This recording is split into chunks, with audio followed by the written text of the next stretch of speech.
दोस्तों, एक लड़का अपनी ज़िंदगी में बहुत खुश था। किसी बात की कोई चिंता नहीं थी। अकेला रहता और एकदम मस्त ज़िंदगी काट रहा था।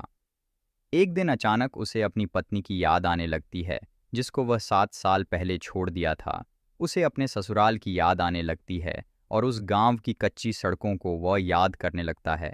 वह नदियाँ, वह बगीचा, वह जगह जहां उसने अपनी पत्नी के साथ अपनी ज़िंदगी के कुछ हसीन पल गुजारे थे।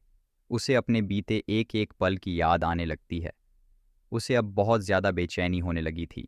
इतना ज़्यादा वह परेशान हो जाता है कि अगले दिन ही वह अपनी गाड़ी उठाकर अपने गांव से 50 किमी दूर अपने ससुराल के लिए निकल पड़ता है। गांव के अंदर दाखिल होता है तो बहुत ज़्यादा खुश हो जाता है, साथ ही साथ निराश भी होने लगता है। वह अपनी पत्नी के बारे में पता लगाने की कोशिश करता है, और जब उसे अपनी पत्नी के बारे में जानकारी मिलती है तो वह फोट फोट कर रोने लगता है। दोस्तों, दो प्यार करने वालों की यह एक सच्ची प्रेम कथा है। तो चलिए पूरी कहानी को विस्तार के साथ जानने की कोशिश करते हैं। आखिर कैसे यह पति पत्नी एक दूसरे से अलग हो जाते हैं। दोस्तों, उत्तर प्रदेश के ज़िला कानपुर के एक छोटे से कस्बे में रजत नाम का एक लड़का रहता है। 7 साल पहले उसकी शादी महिमा नाम की एक बेहद खूबसूरत लड़की से होती है। बहुत ही धूमधाम से उनकी यह शादी हुई थी। दोनों अपने शादीशुदा जीवन में बहुत खुश थे, लेकिन रजत के घरवाले उनके बीच दरार डालने लग जाते हैं उन दोनों के बीच नफरत पैदा करना शुरू कर देते हैं। और आखिरकार वह लोग इसमें सफल भी हो जाते हैं, क्योंकि रजत बहुत ही सीधा साधा लड़का था। वह बहुत मेहनती और कमाऊ लड़का था। रजत दिल्ली में कपड़ों की सेल किया करता था। भगवान की कृपा से वह बहुत धनवान था। रजत की शादी होने के बाद भी महिमा अधिकतर अपने मायके में ही रहती थी, क्योंकि महिमा के अलावा उसके माँ बाप का कोई दूसरा सहारा नहीं था। वैसे महिमा की एक बड़ी बहन भी थी, लेकिन उनकी तो पहले ही शादी हो गई थी और वह अपने ससुराल में रहती थी, इसलिए महिमा को अपने माँ बाप की ज़्यादा फिक्र रहती थी। तो वह अपनी जिम्मेदारी को बखूबी निभाती है। और रजत जब भी दिल्ली से अपने घर आता तो वह डायरेक्ट अपने ससुराल ही चला जाता और महिमा के साथ कुछ दिन वहीं रुक जाता था। वह उसको खर्चे के लिए ज़्यादा से ज़्यादा पैसे देता था, तो उसके परिवार वाले उसकी इस बात से घृणा करने लगते हैं। वह यह सोचते थे कि कहीं ऐसा ना हो कि यह सारा पैसा अपनी पत्नी और उसके माँ बाप पर ही ना लुटा दे और हमारे हाथ ढेला भी ना लगे। तो इसलिए दोस्तों, वह सभी उससे नफरत करने लगे थे। वो इस बार जब दिल्ली से घर आता है तो उसके भैया और भाभी उसके कानों में जहर घोलने का काम करने लगते हैं। उससे बोलते हैं कि तुम्हारी पीठ पीछे तुम्हारी पत्नी पता नहीं क्या क्या गुल खिला रही है। घर तो रहती ही नहीं है, तो किसी को क्या पता चल रहा है, कहाँ जाती है, किससे मिलती है। हमने पिछले हफ्ते ही गांव में चर्चा सुनी थी कि रजत की बहुत बदचलन है। उसका चाल चलन ठीक नहीं है, तरह तरह की बातें वह उसके कान में भर देते हैं। और नतीजा यह होता है कि रजत और महिमा के बीच इस सब को लेकर तन्नातनी रहने लगती है और इसी बात को लेकर लड़ाई झगड़ा शुरू हो जाता है। रजत अपनी पत्नी पर इल्ज़ाम तराशने लगता है, उसे बदचलन बोल देता है। महिमा उसे बहुत समझाने की कोशिश करती है, लेकिन रजत गुस्से में उस पर हाथ भी उठा देता है। फिर महिमा भी तेश में आकर हमेशा के लिए अपने मायके चली जाती है और रजत भी अपने काम पर दिल्ली के लिए निकल जाता है और अपने परिवार के इस षड्यंत्र में ऐसा फंसता है कि उसको अपना अच्छा बुरा दिखाई ही नहीं देता। अब वह पैसा कमाता है और अपने परिवार वालों को भेजता रहता है। कुछ साल यूं ही बीत जाते हैं। एक दिन अचानक सड़क दुर्घटना में उसके एक हाथ में फ्रैक्चर हो जाता है। वह दिल्ली में ही अपने हाथ पर प्लास्टर लगवाता है और दवाई ले लेता है। फिर वह सोचता है कि चलो घर चलते हैं, घर पर सुकून से रहूँगा और मेरा परिवार भी मेरी देखरेख करेगा, तो मेरा हाथ थोड़ा जल्दी ठीक हो जाएगा। यही सोचकर वह घर आ जाता है और 2 महीने अपने घर गुजारता है। इन 2 महीनों में वह देखता है कि सभी लोग सिर्फ पैसों के साथ ही हैं। पैसों के बिना ना तो कोई भाई अपना है, ना कोई दोस्त अपना है। पैसा है तो सभी अपने हैं, वरना कोई भी नहीं है। उसके दुख में कोई उसके साथ नहीं खड़ा हुआ। दोस्तों, जब वह घर आया था तो सभी उसे बोलते हैं कि यहाँ क्यों चले आए हो? दिल्ली में तो यहाँ से भी बड़े बड़े हॉस्पिटल हैं, पढ़े लिखे डॉक्टर लोग हैं, तुम्हें यहाँ आने की क्या ज़रूरत थी? इस बात पर रजत कहता है कि हाँ, मैंने प्लास्टर करा लिया था और दवाई भी ले ली है, अब मुझे बस कुछ दिनों की आराम की ज़रूरत है, सुबह शाम ताज़ा खाना और दूध की ज़रूरत है, इसीलिए मैं घर पर ही चला आया यहाँ। आप सभी लोगों के बीच रहूँगा तो मेरा मन भी लगा रहेगा और इसी बहाने 1-2 महीने घर पर भी रुक जाऊँगा। पुराने यार दोस्तों से और रिश्तेदार से भी मुलाकात हो जाएगी दोस्तों। रजत जो हर महीने अपने घर वालों को 40 से 0,000 हज़ारा देता था, अब वह कमा नहीं रहा था, तो उसके घर वालों ने उसे एक-एक चीज़ के लिए झी करने पर मजबूर कर दिया। अब उसके साथ इस तरह से श्लोक किया जाता कि उसके अपने परिवार वालों से ही भरोसा उठ जाता है। उसका दिल टूट जाता है, उसका हाथ अभी सही से काम भी नहीं कर रहा था और ही प्लास्टर भी अभी तक खुला था। फिर भी उसके घर वाले उसको दिल्ली काम पर जाने के लिए परिसर देने लगते हैं कि यहाँ कब तक ऐसे ही थाली की रोटी खाते रहोगे। यहाँ घर में पैसे पेड़ पर नहीं झड़ रहे हैं। अब तुम अपने काम पर चले जाओ और 2 पैसे कमाओ, तभी तो घर का खर्चा भी चलेगा। अब इतनी खरी खोटी सुनने के बाद और अपने साथ हो रही बदसलूकी को देखने के बाद वह बहुत ज़्यादा परेशान हो जाता है और एक दिन वह गुस्से में बोल ही देता है कि मैं अब अलग रहना चाहता हूँ। आप सभी लोगों से मैं तुम लोगों को एक फोटी कौड़ी तक नहीं दूंगा। तुम लोग अपना देखो, मैं खुद अपना कमा खा लूँगा। फिर वह अपने मामा मामी और 2-4 रिश्तेदारों को बुलाता है और घर में मटवाड़ करा लेता है। अपना हिस्सा लेकर वह अलग रहना शुरू कर देता है। रजत काफ़ी अच्छा खासा पैसा कमाता था, तो उसने 78 लाख अपने बैंक अकाउंट में भी जमा कर रखे थे। वह उन पैसों से एक घर बनाने का फैसला करता है और घर बनवा देता है। घर को लेकर उसके परिवार वालों ने उसके साथ बहुत ज़्यादा विवाद किया। गांव वाले भी उसकी मजाक बनाते थे, ताना मारते हुए कहते थे कि घर तो बना लिया है, अब इसमें रहेगा कौन? ना तो तुम्हारी बीवी बच्चे हैं, परिवार से तुम्हारी बनती नहीं है, तुम्हारे ना कोई आगे है ना कोई पीछे। हर कोई उसे तरह तरह की बातें सुनाता था। इस सब से वो तंग आ जाता है। उसको भी अब अकेलापन काटने को दौड़ता था। फिर एक दिन उसे अचानक अपनी धर्मपत्नी की याद आने लगती है और वो अगले दिन ही अपनी गाड़ी से 50 किमी दूर अपने ससुराल में पहुंच जाता है। दोस्तों, वहां अब सब कुछ बदल चुका था। नुक्कड़ पर एक चाय की टपरी हुआ करती थी, लेकिन अब वहां बड़े बड़े ढाबे खुल चुके थे।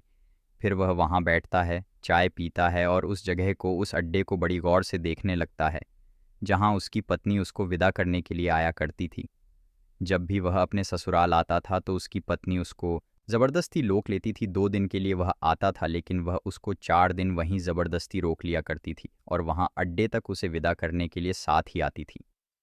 यही सब बातें उसके दिमाग में घूम रही थीं। फिर वह उसके घर जाने का सोचता है। दोस्तों, वह एक रुमाल अपने चेहरे पर लपेटे चेहरे को बढ़िया से छुपा लेता है और हेलमेट लगाकर वो बीच गांव में उसकी ससुराल होती है वहां जाकर घर के बाहर रुक जाता है तो देखता है कि उसके सास और ससुर अपने आंगन में बैठे हैं। ससुर जी कुर्सी पर सर लगाए आराम कर रहे हैं और सासू माँ सरसों के फली को मसलकर उनमें से सरसों को बाहर निकाल रही होती है। वो बस ऐसे ही खड़े खड़े घर को निहारने लगता है और करीब 10 मिनट गुजर जाते हैं। तभी उसकी सांस बाहर आती है और उसको देखते हुए पूछती है कि भैया, तुम्हें किससे मिलना था या किसके घर जाना है? बहुत देर से यहीं खड़े हो बेटा, क्या बात है? तो रजत बौखला जाता है और धीमी आवाज में बोलता है कि अम्मा कहीं नहीं, बस यहीं आगे गांव में ही जाना था। और फिर वह दरवाजे की तरफ देखता है और मन ही मन सोचने लगता है कि काश महिमा अंदर से बाहर आए, लेकिन वहां से कोई भी बाहर नहीं आता। वह थोड़ी देर बाद फिर से वहीं वापस लौट कर आता है और चौराहे पर बैठ जाता है। इधर उधर ताक झांक करने लगता है कि शायद कोई नजर आ जाए, लेकिन महिमा उसको कहीं दिखाई नहीं देती। उसके बाद वह उदास होकर अपने घर के लिए रवाना होने लगता है। 1-2 किलोमीटर चलने के बाद उसको ऐसा लगता है कि मानो कोई उसे पीछे से आवाज़ लगा रहा हो और कह रहा हो कि तुम कहाँ जा रहे हो? मुझे यहाँ अकेला छोड़कर तुम क्यों जा रहे हो? मैं तुम्हारा इंतज़ार कर रही हूँ, तुमसे मिलना चाहती हूँ, तुम्हें देखना चाहती हूँ। वह बहुत ही आराम से गाड़ी को चला रहा था। अब उसको लगने लगता है कि मैं और आगे ना जाऊं। फिर वह रुक जाता है और फिर कहता है कि ज़िंदगी में तो फिर यहाँ कभी आना नहीं है। चलो एक बार फिर से वापस चलकर देखते हैं। उसका दिल कह रहा था कि शायद उसको यहाँ पर कोई मिल जाए। वह सोचता है कि नदी पर देखूं, जहाँ गर्मियों के दिनों में लू से बचने के लिए गांव के सभी लोग इकट्ठा हो जाया करते थे। वह भी जब अपनी ससुराल रहता था तो वह भी कई बार वहां अपनी पत्नी के साथ समय बिताने के लिए जाता था। दोस्तों, नदी के पास ही एक कच्चा रास्ता जाता था। अब वहाँ पक्की सड़क बन चुकी थी।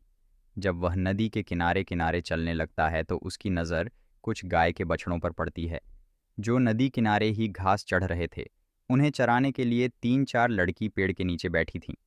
उनमें से एक लड़की के पास एक गाय का छोटा बच्चा बैठा हुआ था, जिसको वह बड़े प्यार से सहला रही थी और उसे प्यार से घास खिला रही थी।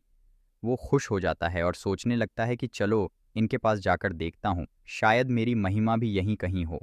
और जब वो उस लड़की के पास पहुँचता है जो गाय के बच्चे को खिला रही थी, तो उसे देखकर हैरान रह जाता है और भौं चक्का सा खड़ा रह जाता है, क्योंकि वो कोई और नहीं बल्कि उसी की पत्नी महिमा होती है। महिमा को देखता है तो उसकी मांग में अभी भी सिंदूर भरा हुआ था। ना तो उसने कोई कंगन पहन रखा था, ना कोई गहना है, ना कोई श्रृंगार है, फिर भी वही मासूमियत उसके चेहरे से झलक रही थी। अब वह रोने लगता है। महिमा भी उसको अब देखने लगती है, लेकिन जब रजत उससे कुछ बोलता ही नहीं है तो वह सोचने लगती है कि होगा कोई राहगीर और ऐसे ही आया होगा, तो वह फिर से अपने गाय के बच्चे को चराने लगती है। अब रजत की खुशी का कोई ठिकाना नहीं था। वो उससे बात करते हुए पूछता है कि यह गाय किसकी है, तो वह कहती है कि यह मेरी ही है। तो वह बोलता है कि मुझे इनमें से एक छोटा बच्चा चाहिए। तो महिमा जवाब देते हुए कहती है कि नहीं, अभी यह छोटी है, बिकने के लिए तैयार नहीं हुई है। तो वो कहता है कि मुझे भी छोटा बच्चा ही चाहिए था, मुझे भी पालना है। उनको अब रजत जब उससे काफ़ी देर से बातचीत कर रहा था तो महिमा उसकी आवाज़ को पहचान जाती है और वो फिर उसके दिल की धड़कन पड़ने लगती है। वह फटाक से खड़ी हो जाती है और कहती है कि पहले तो आप अपना ये रुमाल हटाइए। तो इस पर रजत कहता है कि अरे यार, मैं कोई चोर वर नहीं हूँ, ये तो बस लू से बचने के लिए रुमाल लपेट रखा है। लेकिन महिमा कहती है जी नहीं, पहले आप अपना चेहरा दिखाइए, कौन हैं आप दोस्तों। वह गाड़ी से नीचे उतरता है और अपना रुमाल खोल देता है। महिमा जब उसके चेहरे को देखती है तो भागकर उसके गले लग जाती है और फपक फपक कर रो होने लगती है। रजत की भी आंखें नम हो जाती हैं।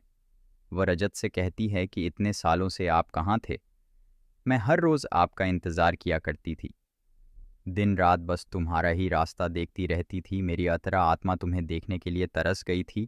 इतने दिन कहाँ थे, आज भोले भटके यहाँ कैसे चले आए हो? रजत कहता है कि मैं तुम्हें वापस घर लेने के लिए आया हूँ। इस पर महिमा कहती है कि झूठ मत बोलिए, मेरी सांसें रुक जाएंगी, मैं अपने साथ कुछ भी कर लूँगी। सच सच बताइए, आप यहाँ क्यों आए हो? इतने दिनों बाद रजत कहता है कि नहीं, मैं सच ही कह रहा हूँ, मैं अब तुम्हें अपने साथ ले जाने के लिए ही आया हूँ। वह एक बार फिर से उससे पीछे हट जाती है, उसे देखती है और फिर से उसके गले से लिपट जाती है। इन दोनों को दो औरतें दूर से खड़ी देख रही थीं। वो अब इनके पास आ जाती है। रजत महिमा को चुप कराते हुए बोलता है कि यार अब चुप हो जाओ, कोई देखेगा तो क्या कहेगा, क्या सोचेगा। लेकिन महिमा को किसी की कोई परवाह नहीं होती। वह बस उसके गले लगकर रोती ही जा रही थी। दोस्तों, उन दोनों औरतों में से एक महिमा की चाची जी होती है। वो जब रजत को देखती है तो पहचान जाती है और बोलती है कि दामाद जी, आप आज कहाँ से आ गए हो? आप इतने सालों से कहाँ थे? आज हम लोगों की कैसे याद आ गई? तो वह कहता है कि चाची जी, पहले आप महिमा को चुप करा दीजिए, फिर मैं सब बातें बताता हूँ। महिमा की चाची उसको चुप कराने की बहुत कोशिश करती है, लेकिन वह बस लगातार रोते ही जा रही थी और रजत का हाथ छोड़ने को तैयार ही नहीं थी। अब रजत खुद को संभालता है, लेकिन अपने लिए अपनी पत्नी का यह प्यार देखकर वह भी रोने लगता है। उनकी चाची उन्हें समझाती बुझाती है और कहती है कि दामाद जी, आप इतने दिनों से इसे अकेले छोड़कर रखे हो, लेकिन फिर भी यह आज तक आपके नाम का सिंदूर अपनी मांग में भरती है। हम इससे कहते रहते हैं कि जब पति साथ नहीं रहता तो क्यों सिंदूर लगा रही हो, लेकिन कहती है कि साथ नहीं रहते तो क्या हुआ, मर तो नहीं गए हैं, जिंदा है, इसलिए मैं सिंदूर लगाती हूँ। और इस बहाने से मैं उन्हें याद करती रहती हूँ कि शायद एक ना एक दिन उन्हें मेरी भी याद ज़रूर आएगी। और यह आज भी तुम्हारे भरोसे ही जी रही है और अपनी ज़िंदगी काट रही है। स्कूल में छोटे बच्चे को पढ़ा लेती है, 4 हज मिल जाते हैं, महीने के बूढ़े माँ बाप हैं, दवाई दारू का खर्चा है, किसी तरह से बड़ी मुश्किल से अपने माँ बाप और खुद का पेट पाल रही है। भैया, आप तो छोड़कर चले गए थे, तुम्हारी तो बात ही अलग है, लेकिन इसे देखो कैसे आज भी तुम्हारे लिए पागलों की तरह रो रही है।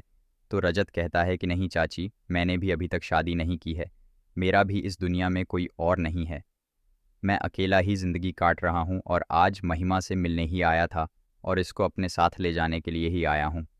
दोस्तों, महिमा की चाची यह बात सुनकर खुश हो जाती है और कहती है कि क्यों नहीं जाएगी, ज़रूर जाएगी दोस्तों। फिर सभी लोग बैठ जाते हैं और महिमा बस उसी को देखे जा रही थी। फिर वह बताती है कि कैसे रजत के परिवार वालों ने उनकी हंसती खेलती ज़िंदगी को उजाड़ दिया। फिर उनकी चाची कहती है कि बेटी जो हो गया सो हो गया, अब उनका रोना रोने से कोई फ़ायदा नहीं है, हमें आगे के बारे में सोचना चाहिए।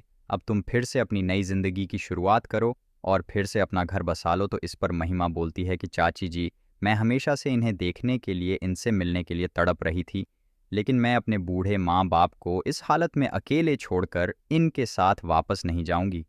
उनके बुढ़ापे के मुश्किल दिनों में उन्हें ऐसे अकेले छोड़कर नहीं जाऊंगी। इस पर रजत कहता है कि मैं सिर्फ तुम्हें ही नहीं, बल्कि तुम्हारे माँ बाप को भी साथ लेकर चलूंगा। मैंने नया घर बनाया है, हम सभी वहीं साथ रहेंगे। दोस्तों, रजत कहता है कि मैं अब तुम्हें खोना नहीं चाहता, तुम अपने माँ बाप को साथ लेकर मेरे घर चलो। फिर वह दोनों अपने माँ बाप को घर लेकर जाते हैं। जब वह घर पहुंचते हैं तो सभी गांव वाले और उसके परिवार वाले उन दोनों को एक साथ देखकर दंग रह जाते हैं और अपना सिर पटने लगते हैं। फिर वह रजत को भड़काने की कोशिश करते हैं और उससे कहते हैं कि इसे क्यों लेकर आया है। 7 साल तुझसे दूर रही, पता नहीं कहाँ कहाँ मुँह मारा होगा। उसको बहुत भरा बुला सुनाते हैं और कहते हैं कि तू हमसे कहता, हम तेरे लिए कोई अच्छी सी लड़की देखकर तेरी दूसरी शादी करा देते।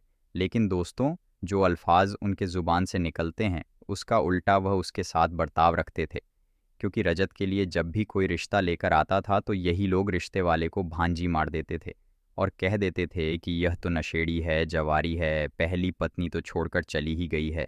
इसी वजह से आप लोग क्यों अपनी बेटी की ज़िंदगी ख़राब करना चाहते हो? इससे शादी कराकर यही लोग उसकी दूसरी शादी नहीं होने दे रहे थे।